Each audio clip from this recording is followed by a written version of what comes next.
요즘 경제 기사를 매일 읽다 보니 ETF 수익률이랑 관련된 기사가 정말 많이 나오더라고요. 제가 2주쯤 전에 ETF 수익률이라는 키워드로 한번 구글 뉴스 검색을 해봤어요.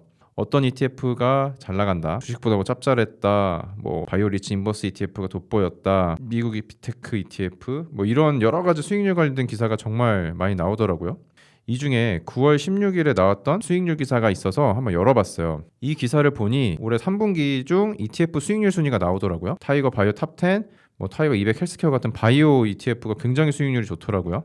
이 기사의 본문 내용을 보면 지난 7월 이후 9월 12일까지 전체 ETF 853개 중에서 가장 높은 수익률을 기록한 게 이 두 가지 상품이었는데, 타이거 바이오 탑 10은 25.44%였고 전체 ETF 평균 수익률이 마이너스 4.22%였대요. 이걸 보면 정말 엄청난 수익을 내서 정말 대단하다는 생각이 들더라고요. 같은 기간 7월 1일부터 9월 16일까지 S&P 500 지수 그래프거든요.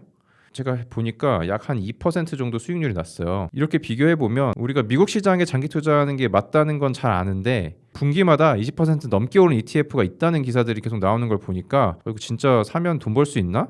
이거 만약 샀으면 어떻게 됐을까? 이런 생각이 좀 들더라고요. 그리고 심지어 요즘에는 정말 매력적인 키워드의 ETF도 정말 많이 출시가 되더라고요. 그래서 보면은 뭐 7개 뭐 이렇게 나오는데, 보통 한 달에 뭐 10개 정도? 10개 미만 정도가 새롭게 상장이 되고 있어요.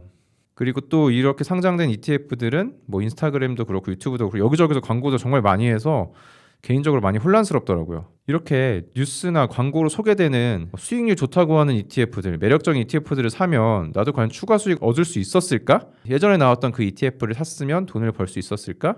이런 궁금증이 좀 생겼어요. 그래서 오늘의 궁금증은 지난 1년 동안 어떤 종목들이 소개가 됐나 좀 찾아봤고요. 여기에서 우리가 아주 잘 아는 S&P 500이나 반도체 이런 거는 뺐어요. 잘 아는 건 빼고서 나머지에서 한번 찾아봤어요. 그리고 내가 만약에 예전에 소개됐던 그 기사들 샀다면 그 이후에 수익을 냈을 수 있었을까를 차트를 한번 보고 살펴봤고요. 어떤 일이 벌어졌는지 알게 되겠지만 왜 이런 일이 벌어졌는지, 그리고 우린 투자를 어떻게 활용을 해야 되는지 오늘 한번 살펴보도록 하겠습니다. 일단 최근 기사를 한번 찾아봤어요. 8월 5일 때 되게 유명한 블랙 먼데이가 있었잖아요. 이때 시장을 주도하는 반도체 관련 ETF들이 크게 떨어졌었는데, 여기 기사들은 그때 이후의 기사들이에요. 그래서 보면은 미국 리츠, 또 조선, 그다음에 뭐 반도체 소부장, 또 조선 기사들이 많이 나왔거든요. 그리고 캡처는 여기서 안 됐는데 바이오 관련 ETF 수익률도 크게 좋았다는 기사도 많이 나왔었어요. 그래서 저는 여기서 소개된 조선주 ETF를 한번 찾아봤어요. 첫 번째는 솔조선 탑3 ETF라고 하는 ETF였고요. 연초랑 비교하면 정말 8월까지 무려 50% 가까이 오를 정도로 정말 많이 성장을 했더라고요. 근데 기사에 나온 건 8월이었잖아요. 제가 만약 이때 샀다면 마이너스 10% 정도 손해를 봤을 것 같아요. 뭐 블랙 먼데이도 있었고요. 다른 종목도 한번 볼게요. 이번엔 하나로 FN 조선해운이라고 하는 ETF고요. 여기도 마찬가지로 연초부터 꾸준하게 상승을 많이 했고 거의 수익률이 40% 정도였어요. 근데 이것도 마찬가지로 8월 이후에 10% 정도 하락한 거를 볼 수가 있어요. 제가 만약에 기사를 보고 샀다면 둘 다 손해를 봤겠죠. 그 다음에는 바이오 헬스케어 ETF 두 가지 가져왔거든요. 조선 ETF랑 거의 모습이 비슷하긴 해요.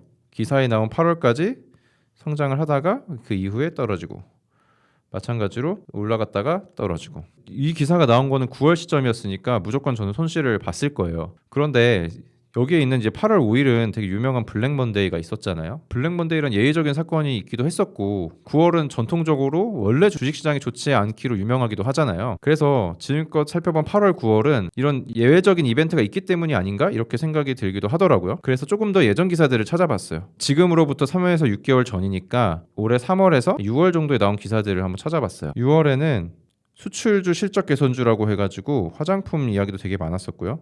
물론 당연히 S&P 500, 뭐 미국 반도체 관련된 주식도 많이 있었고, 또 조선주 이야기도 있었어요. 그리고 홍콩 증시 이야기도 있었고, 뭐 구리 뭐 이런 이야기들도 있었네요. 이 중에 6월 26일 기사에 나왔던 그림을 하나 가져왔어요. 6월 26일까지 해서 최근 3개월 수익률 상위가 화장품, K푸드, K컬처, 뭐 원자력 이런 종목들이 굉장히 좋은 수익률을 보였고, 화장품 같은 경우에는 무려 50%가 넘는 수익을 냈다고 보이네요. 그래서 제가 만약 이 기사를 보고 이 관련된 종목들 샀다면 돈을 벌 수 있었을까요? 이때는 다 K가 붙어있는 테마가 있어가지고 저도 관심이 갔었던 것 같아요. 먼저 화장품 관련된 타이거 화장품 상품이에요. 정말 3월부터 6월까지 진짜 50%나 올랐네요, 실제로. 근데 만약에 제가 기사를 본 6월 말, 이때 6월 말은 이때겠죠. 이때 샀다면 그때 이후로 계속 떨어지는 상품이 됐어요.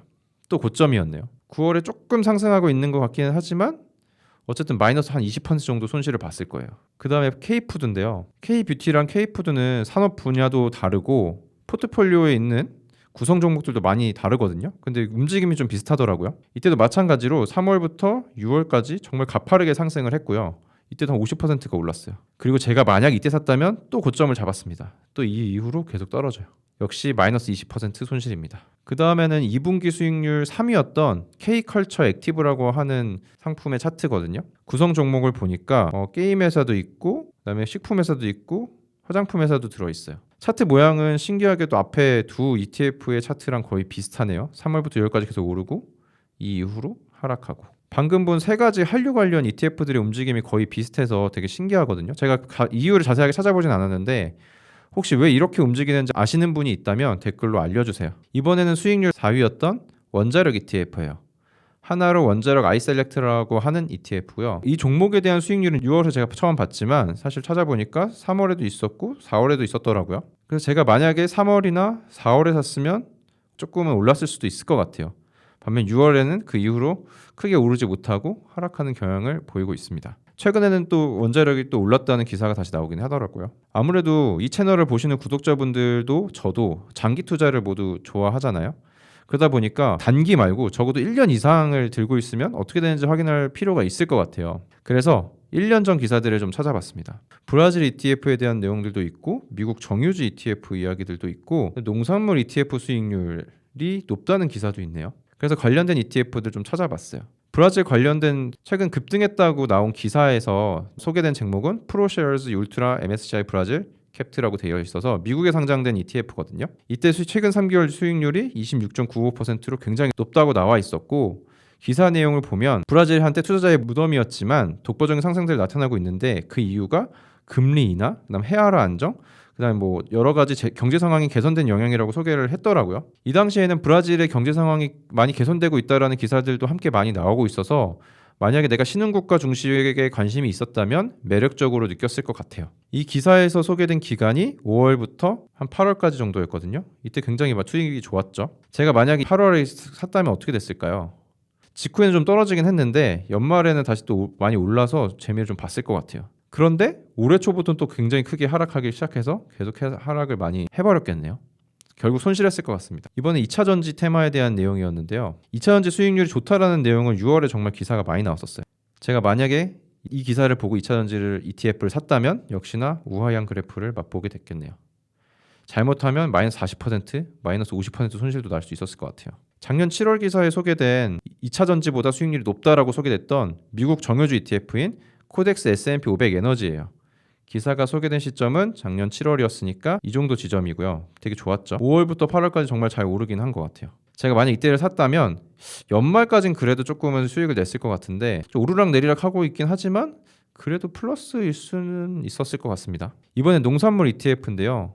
작년 7월 21일에 소개가 됐어요. 이때는 물론 올라서 소개가 됐는데 잠깐 상승하는 모습을 보이고 이 이후에 꾸준하게 우하향을 했습니다. 꾸준하게 무섭게 계속 내려가네요. 요즘 기사를 찾아보니까 이 기사에 나온 이야기와 정반대로 농산물 가격은 꾸준히 하락하고 있다고 해요. 마지막으로 타임폴리오 탄소 중립 액티브라고 하는 상품인데요. 이건 2023년 7월 20일에 소개된 기사에서 1년 동안의 수익률을 비교해봤더니 이게 세계 1위였다라고 나온 기사였어요. 정말 1년 동안 꾸준하게 상승한 정말 엄청나게 좋은 상품으로 보이죠. 이 기사는 단기 수익률이 아니고 1년간의 수익률을 보여줬으니까 꽤나 믿음을 갖고 투자했을 수도 있었을 것 같아요. 근데 이상하게도 내가 사면 이 이후에는 크게 다시 오르는 모습을 보이지 못하고 있고요.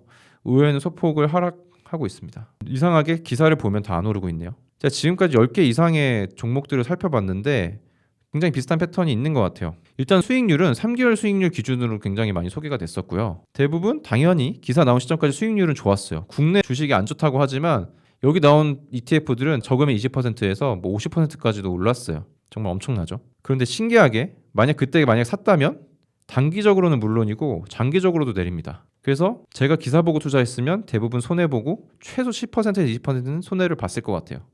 안 사길 잘했네요. 그런데 왜 내가 사면 이렇게 항상 떨어지는 거죠? 제가 좀 조사를 해봤어요. 대략 한 6가지 정도 이유를 찾을 수가 있더라고요. 첫 번째는 기사화된 시점은 모두 주가가 이미 최고가에 도달했거나 과대평가된 시점이라고 볼 수도 있다고 해요. 가장 최근에 급격하게 오른 종목을 소개할 수밖에 없으니까요, 기사는. 두 번째로는 이 기사를 보고 단기적으로 많은 투자자가 몰려서 수요가 급증해서 일시적으로 가격이 급등할 수 있다고 해요. 기사에서 오른다고 하니까 나도 빨리 이게 올라타야지 라고 하면서 단기적 과매수가 발생할 수 있다는 거죠. 그리고 세 번째로는 이렇게 단기적으로 많이 올랐기 때문에 미리 보유했던 투자자들은 차익 매도를 많이 할 거예요. 그래서 가격이 떨어질 수 있다고 합니다. 네 번째로는 제가 살펴본 ETF들은 S&P 500과 다르게 특정 테마나 섹터에 집중이 되어 있었는데요. 근데 이런 ETF들은 시장 환경이 변화하면 가격도 크게 변동할 수 있다라고 하더라고요. 그리고 다섯 번째로는 제가 살펴본 ETF는 우리가 잘 아는 S&P 500 ETF와 다르게 자산 규모가 좀 작은 편이에요. 그러다 보니까 가격의 변동성이 커질 수 있다고 합니다. 마지막은 이건 저의 완전 뇌피셜인데요. 제 의심인데요. 너무 산 직후에 가격이 떨어지니까 기사에 어떤 세력의 의도가 숨어 있는 거 아닌가? 이거 뭔가 있는 거 아닌가?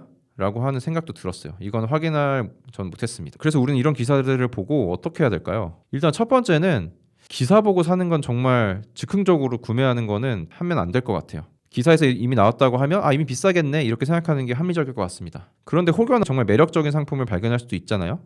그렇다면 내가 직접 최소한 투자 설명서를 읽어보고 내가 직접 상품의 가치를 판단하는 작업이 필요할 것 같아요. 그래서 결국에 구매를 결정을 했다면 절대 한 번에 모두 구매하지 말고 분할 매수하는 거를 권장드립니다. 포모라고 하는 게 진짜 무서워요. 이런 기사를 보면 나 빼고 모두가 돈을 벌고 있고 내가 지금 당장 빨리 안 들어가면 손해를 볼 것 같다는 생각이 들거든요.